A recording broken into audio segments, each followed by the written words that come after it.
Hai, kembali lagi dengan Aji. Kali ini kita akan membahas tentang pentingnya data asisten.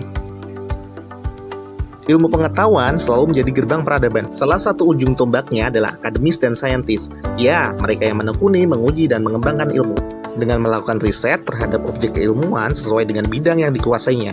Mereka menelaah, menguji, dan menganalisis prediksi-prediksi, baik itu teoritis maupun terapan. Tujuannya adalah inventing something, seperti uji kompetensi, pengembangan teknologi, memberi testimoni berbasis ilmu, solusi ekonomi, analisis kemasyarakatan, dan rekomendasi kebijakan. Namun, kenyataannya peneliti menemukan kondisi seperti membutuhkan data dan sampel yang terlalu banyak hingga peneliti kerepotan baik mengumpulkan maupun mengolah. Dan tentunya mereka harus membayar dengan waktu, belum lagi budget yang harus dikeluarkan.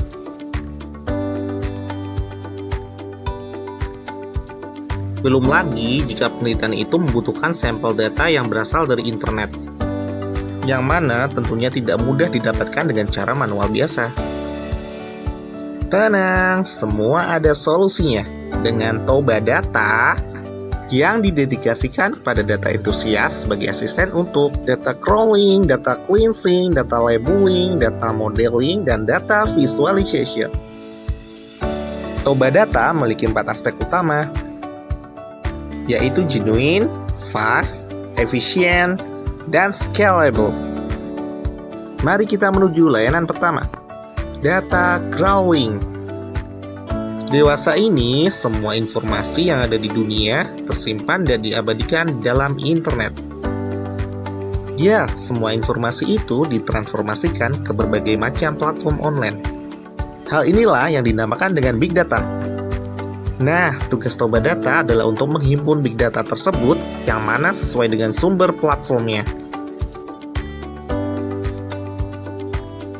Proses inilah yang dinamakan Toba Data Crawling. Pada contoh kasus ini, Toto dan Tata hendak meneliti tentang atraksi apa yang dilakukan public figure dalam respon COVID-19. Mereka mencoba menggunakan Toba Data Crawling untuk mengambil data berupa tweet dari public figure tersebut, keyword yang muncul, akun lain yang mengikuti, dan metrik-metrik lain yang relevan. Ya, pada akhirnya mereka bisa menemukan hal baru dengan waktu yang relatif singkat. Contoh kasus lain, let's say Toto dan Tata ingin meneliti tentang campaign dari pemerintah apa yang berhasil dalam menanggulangi COVID-19. Mereka harus menentukan timeline dari media yang diambil, tentu saja topik yang diangkat, isu-isu utama, dan metrik lain yang relevan. Alhasil, mereka bisa mendapatkan data dengan topik yang sesuai dengan kurun waktu yang akan diteliti. Ringkasnya, Toba Data akan mengoleksi data yang akan diteliti dari berbagai sumber big data, yaitu dengan buka enkripsi API, tentunya secara legal, untuk kemudian mentransfer ke dataset peneliti. Proses selanjutnya adalah data cleansing. Dari raw dataset yang telah dikumpulkan, peneliti masih mempunyai tahapan data preparasi. Dataset tersebut tentunya berisi berbagai macam data yang masih mentah, yang mana perlu untuk dibersihkan dan dirapikan. Proses inilah yang dinamakan Toba Data Cleansing. Mari kita coba simulasikan. Toto mempunyai dataset yang berupa ribuan data primer dari responden yang berbeda. Tentunya dengan banyak persona ditemukan data dengan format yang tidak sama, salah penulisan, multitafsir, dan hilang. Toba Data hadir untuk membantu meringkas pekerjaan peneliti yang seperti ini. Teknologi Toba mampu untuk mengautomasi cleanse ribuan data yang ada dalam datasets.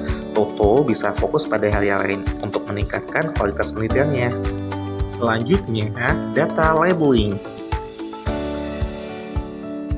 Dataset yang telah rapi dan bersih menjadi kumpulan informasi data yang perlu dipersonalisasikan. Proses personalisasi atau filtering ini yang dinamakan Toba Data Labeling. Misal, dalam penelitian ini, Tata mengoleksi dataset tentang masyarakat yang menerapkan new normal. Tata harus bisa membuat prediksi-prediksi baru berdasarkan dataset yang telah dikumpulkan. Kita akan coba simulasikan. Langkah pertama, kita susun asumsi dasar. Misal, Tata berasumsi dalam penelitian ini dataset yang dikumpulkan memahami kebiasaan new normal. Kemudian teknologi machine learning, kita akan menciptakan active learning berdasarkan preferensi data yang secara otomatis akan memetakan label prediksi pada dataset tersebut.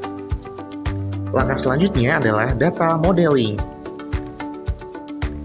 Dataset yang telah terpilah ke dalam label prediksi baru tentunya akan diuji dan dianalisis untuk menemukan hasil penelitian. Proses ini yang dinamakan Toba Data Modeling. Sekarang Toto butuh untuk menentukan model penelitian yang cocok untuk menguji prediksi-prediksinya. Sebelum itu, dia harus memahami 3 aspek penting dalam penelitiannya. Di antaranya adalah tujuan penelitian, metodologi atau pendekatan penelitian, dan tipe data model. Oke, mari kita bedah bagaimana implementasinya. Yes, let's say Toto hendak meneliti tentang relationship dengan pendekatan semantik untuk menciptakan data model bersifat logikal. Toba Data akan membantu menciptakan model dengan spesifikasi tersebut. Tentunya didampingi diskusi dengan Toto. Tujuannya adalah menciptakan penemuan penelitian yang optimal. Proses terakhir adalah data visualization. Oke, kita telah mendapatkan beberapa hasil analisis dalam penelitian kita, di mana kita bisa publikasikan melalui Toba Data Visualization. Dalam tahap ini, Tata merasa kesulitan dalam mentransformasikan hasil penelitiannya ke dalam laporan visual yang menarik. Tenang, Toba Data mampu membuat report yang mudah dipahami dan menarik untuk sasaran viewer Tata. Mengacu pada tujuan dengan pendekatan ke primer maupun sekunder query, kemudian menghubungkan parameter hasil yang diteliti, sehingga mampu menghasilkan identifikasi report yang optimal dan relevan, untuk kemudian ditampilkan dalam chart yang tepat. Tahap terakhir adalah menyajikannya ke dalam format offline PDF maupun online berbasis web. Menarik kan? Kami senang bisa memberikan konsultasi dan layanan terbaik untuk penelitian Anda. Ya, data driven yang ditunjang dengan teknologi mampu membuat penelitian Anda lebih optimal, unik, dan efisien. Kontak kami ya untuk mendapatkan pengalaman data asisten yang terbaik.